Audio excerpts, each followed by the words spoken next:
ಮಹಿಳೆಯರ ಹೆಸರಿನಲ್ಲಿ ನಕಲಿ ಖಾತೆಗಳನ್ನು ಸೃಷ್ಟಿ ಮಾಡಿ ಅಶ್ಲೀಲ ವಿಡಿಯೋಗಳನ್ನು ಪೋಸ್ಟ್ ಮಾಡ್ತಾ ಇದ್ದ ಒಬ್ಬ ಕಾಮುಕನನ್ನ ಪೊಲೀಸ್ ಅಧಿಕಾರಿಗಳು ಅರೆಸ್ಟ್ ಮಾಡಿದ್ದಾರೆ. ಇನ್ನು ಈತನನ್ನ ಅರೆಸ್ಟ್ ಮಾಡಿ ಆತನ ಮೊಬೈಲ್ಗಳನ್ನು ತಡೆಕಾಡಿದಾಗ ಪೊಲೀಸರು ಒಂದು ಕ್ಷಣ ಬೆಚ್ಚಿ ಬಿದ್ದಿದ್ದಾರೆ. ಸರಿಸುಮಾರು 13,500 ಮಹಿಳೆಯರ ಚಿತ್ರ ಇಟ್ಕೊಂಡಿದ್ದಂತಹ ಭೂಪ ಅರೆಸ್ಟ್ ಆಗಿದ್ದಾನೆ. ಬಳ್ಳಾರಿಯಲ್ಲಿ ಶುಭಂ ಕುಮಾರ್ ಮನೋಜ್ ಪ್ರಸಾದ್ ಅರೆಸ್ಟ್ ಆಗಿದ್ದಾನೆ. 25 ವರ್ಷದ ಆರೋಪಿ ಅರೆಸ್ಟ್ ಆಗಿದ್ದಾನೆ. ಮಹಿಳೆಯರಿಗೆ ವಿಡಿಯೋ ಕರೆ ಮಾಡಿ ಅದನ್ನ ರೆಕಾರ್ಡ್ ಮಾಡ್ಕೊಳ್ತಾ ಇದ್ದಂತೆ. ಅದಾದ ನಂತರ ಆರೋಪಿ ನಗ್ನವಾಗಿ ವಿಡಿಯೋ ಕರೆ ಮಾಡುವಂತೆ ಮಹಿಳೆಯರಿಗೆ ಕಿರುಕುಳ ನೀಡುತ್ತಾ ಇದ್ದ ಅನ್ನೋ ಮಾಹಿತಿಗಳು ಲಭ್ಯವಾಗ್ತಾ ಇದೆ. ಇನ್ನು ಒಂದು ವೇಳೆ ಒಪ್ಪದೇ ಇದ್ದಾಗ ನಕಲಿ ಖಾತೆಗಳನ್ನು ಸೃಷ್ಟಿ ಮಾಡಿ ಮಾನಹಾನಿ ಕೂಡ ಮಾಡ್ತಿದ್ದ ಅನ್ನೋ ಆರೋಪಗಳು ಕೇಳಿಬರ್ತಾ ಇದೆ.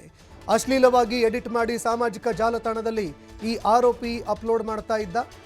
ಒಟ್ಟು 10 ನಕಲಿ ಖಾತೆಗಳನ್ನು ಹೊಂದಿದ್ದ. 90ಕ್ಕೂ ಹೆಚ್ಚು ಇಮೇಲ್ ಐಡಿಗಳನ್ನು ಕೂಡ ಈ ಆರೋಪಿ ಮಾಡಿಕೊಂಡಿದ್ದ. 2 ವರ್ಷಗಳಿಂದ ಈತನನ್ನ ಅರೆಸ್ಟ್ ಮಾಡಲೇಬೇಕು ಅಂತ ಮುಂಬೈ ಪೊಲೀಸರು ಈತನ ಬೆನ್ನು ಬಿದ್ದಿದ್ರು. ಈತನನ್ನ ಅರೆಸ್ಟ್ ಮಾಡಿ ಹೆಡೆಮುರಿ ಕಟ್ಟೋದಕ್ಕೆ ಪೊಲೀಸರು ಬೆನ್ನು ಬಿದ್ದಿದ್ರು. ಆದರೆ ಕೊನೆಗೂ ಈ ಆರೋಪಿ ಬಳ್ಳಾರಿ ಜಿಲ್ಲೆ ಸಂಡೂರಿನಲ್ಲಿ ಅರೆಸ್ಟ್ ಆಗಿದ್ದಾನೆ. ಮುಂಬೈ ಪೊಲೀಸರು ಬಳ್ಳಾರಿ ಜಿಲ್ಲೆ ಸಂಡೂರಿನಲ್ಲಿ ಈ ಆರೋಪಿಯ ಹೆಡೆಮುರಿ ಕಟ್ಟಿದ್ದಾರೆ. ದೆಹಲಿಯಲ್ಲಿ ಡಿಪ್ಲೊಮಾ ಓದಿದ್ದಂತಹ ಶುಭಂ ಕುಮಾರ್ ಮನೋಜ್ ಸಂಡೂರಿನಲ್ಲಿ ಖಾಸಗಿ ಕಂಪನಿಯಲ್ಲಿ ಸೆಕ್ಯೂರಿಟಿ ಗಾರ್ಡ್ ಆಗಿ ಕೆಲಸ ಮಾಡ್ತಿದ್ದ. ಮುಂಬೈನಲ್ಲಿ ಶುಭಂ ಕುಮಾರ್ ವಿರುದ್ಧ ಒಂದು ದೂರು ದಾಖಲಾಗಿತ್ತು. ಇದೀಗ ಗೂಗಲ್ನಿಂದ ತಾಂತ್ರಿಕ ಮಾಹಿತಿಗಳನ್ನು ಪೊಲೀಸ್ ಅಧಿಕಾರಿಗಳು ಕಲೆ ಹಾಕ್ತಾ ಇದ್ದಾರೆ.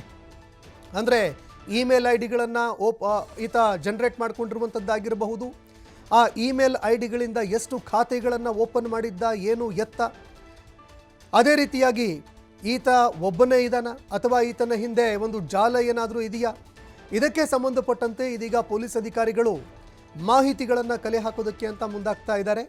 ಯಾವಾಗ ಈ ಆರೋಪಿಯನ್ನ ಪೊಲೀಸ್ ಅಧಿಕಾರಿಗಳು ಅರೆಸ್ಟ್ ಮಾಡಿದ್ರು, ಈತನ ಮೊಬೈಲ್ ನೋಡಿ ಪೊಲೀಸ್ ಅಧಿಕಾರಿಗಳೇ ಒಂದು ಕ್ಷಣ ಬೆಚ್ಚಿ ಬಿದ್ದಿದ್ದಾರೆ.